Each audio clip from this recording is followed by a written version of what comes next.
একটা ছেলেকে সবাই বলেছিল যে তোর দ্বারাই কিছু হবে না। এমন একটা সময় আসলো যেখানে সেই মানুষগুলোর কাছে সেই ছেলেটা একটা উদাহরণ।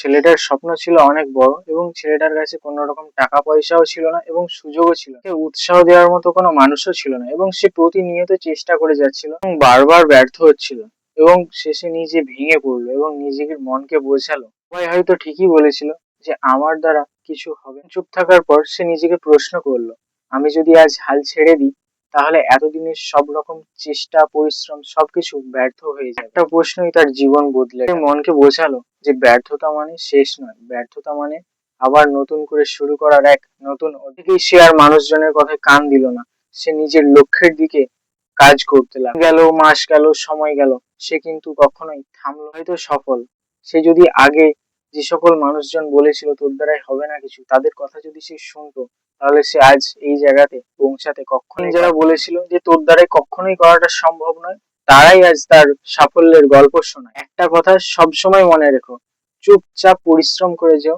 একদিন তোমার সাফল্যই তোমার সব থেকে বড় শক্তি হবে এবং সাফল্য, এবং সেই সাফল্যই তোমার হয়ে কথা বলবে। ভিডিওটা যদি ভালো লেগে থাকে তাহলে প্লিজ সাবস্ক্রাইব করে যেও। ধন্যবাদ।